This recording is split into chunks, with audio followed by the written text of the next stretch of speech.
আর মাত্র একদিন, তারপরই পহেলা বৈশাখ।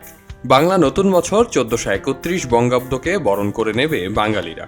ইতিমধ্যেই বর্ষবরণের প্রস্তুতি নিয়েছে ঢাকা বিশ্ববিদ্যালয়ের চারুকলা অনুষদের শিক্ষার্থীরা।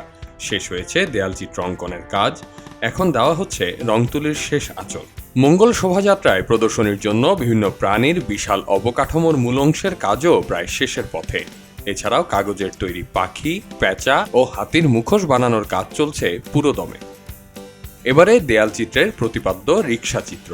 ইউনেস্কোর অপরিমেয় সাংস্কৃতিক ঐতিহ্যের স্বীকৃতি উদযাপন হিসেবে এবার এই আয়োজন করা হয়েছে। এর সঙ্গে চিত্রায়িত করা হয়েছে শিয়াল পণ্ডিতের পাঠশালা। এই থিমটা হচ্ছে রিক্সা পেন্টিং, তো বললাম যে ট্র্যাডিশনাল একটা এ থেকে ইন্টারন্যাশনাল স্বীকৃতি স্বরূপ এবছর আমরা প্রেজেন্ট করছি। কিন্তু এখানে হচ্ছে শিয়াল পণ্ডিতের পাঠশালা বলে একটা গল্পকে আমরা প্রেজেন্ট করছি, যেটা আসলে আমাদের আমরা ছোটোবেলায় বা আগে যেগুলো আমাদের ঠাকুরদা বা দাদা দিদি নানা নানির কাছ থেকে শুনে মানুষ বড় হয়েছি। শিয়াল পণ্ডিতের গল্প, বেগুনতলা বুড়ির গল্প, এরকম অনেক গল্প আছে আমাদের, যেগুলোকে আমরা রিক্সা পেন্টিংয়ের আদলে এখানে তুলে ধরছি আমাদের ঐতিহ্য হিসাবে। যারা আসি বা যারা আমরা এই দায়িত্বগুলো পালন করি, বা বৈশাখ তো আর এটা তো আর অফ করার কোনো সুযোগ নাই। সো আমরা এটা আসলে মনে আনন্দ থেকেই করি এবং করব। তো সেটা যত প্রতিবন্ধকতাই আসুক, আনন্দ না থাকলে তো বা অনুভূতিটা ভেতর থেকে না আসলে তো আসলে শুধু শুধু এখানে কাজ করার কোনো মানে হয় না। বৈশাখ একটা জায়গা, চারুকলা একটা অনুভূতির জায়গা, সব মিলিয়ে আসলে আমরা স্বতঃস্ফূর্তভাবেই কাজগুলো করে থাকি এবং এবছরও তাই করছি। ঈদুল ফিতর আর পহেলা বৈশাখ দুটো উৎসব একসঙ্গে হওয়ায় এবার বর্ষবরণের আমেজ কিছুটা কম দেখা গেছে চারুকলা প্রাঙ্গণে। শিক্ষার্থীরা ছুটিতে বাড়ি চলে যাওয়ায় স্বেচ্ছাসেবী শিল্পীদের সংখ্যাও একেবারে নগণ্য। হাতে গোনা কয়েকজন মিলেই প্রস্তুতির কাজ সম্পন্ন করছেন। তাতে কিছুটা চাপ তৈরি হলেও যারা কাজ করছেন তারা আনন্দ নিয়েই কাজ করছেন। ঈদ তো বাড়ি যাওয়ার জন্য কাউকে আটকানো যায় না। আর ঈদ আমাদের জন্য যত বড় প্রোগ্রাম, বৈশাখও আমাদের জন্য তত বড়ই প্রোগ্রাম। অ্যাটলিস্ট বাঙালি কালচারের সাথে তো অনেক রিলেটেড। যে কোনো একটা স্যাক্রিফাইস করতে হবে।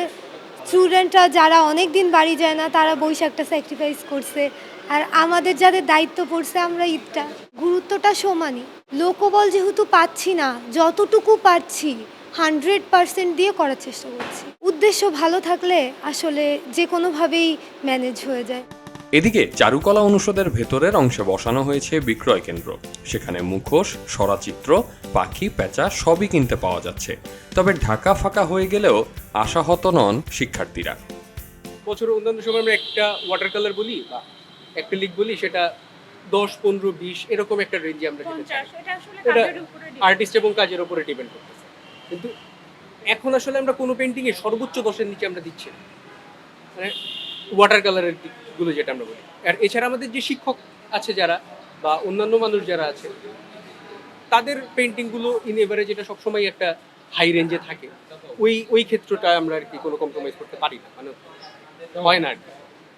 আর এখানে অন্যান্য যে মেটেরিয়ালগুলো দেখতেছেন, সব কিছুই তো আসলে হাতের কাজের, এটার ন্যূনতম একটা ভ্যালু আমরা রাখি, যেটা রাখা জরুরি। এই ঢাকা শহরে আমরা তো অলমোস্ট 50% মানুষই আমরা ভ্রাম্যমান। এই ভ্রাম্যমান মানুষজন তো আসলে এই সময়টাতে সবাই সবার পরিবারের সাথে থাকতে চাই, এটা স্বাভাবিক। সাধারণ মানুষ থেকে শুরু করে আপুর কথা অনুযায়ী শিল্প অনুরাগী, সবার থেকেই সর্বোচ্চটা আমরা পাচ্ছি ইনশাআল্লাহ।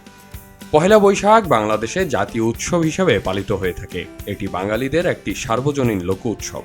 এই উৎসবকে কেন্দ্র করে ঢাকা বিশ্ববিদ্যালয় কর্তৃক আয়োজিত শোভাযাত্রাকে 2016 সালে ইউনেস্কো মানবতার অমূল্য সাংস্কৃতিক ঐতিহ্য হিসেবে ঘোষণা করে। আহমদ সিফাত, খবরের কাগজ। এলো খবরের কাগজ, নিখাদ, নির্ভীক, নিরপেক্ষ।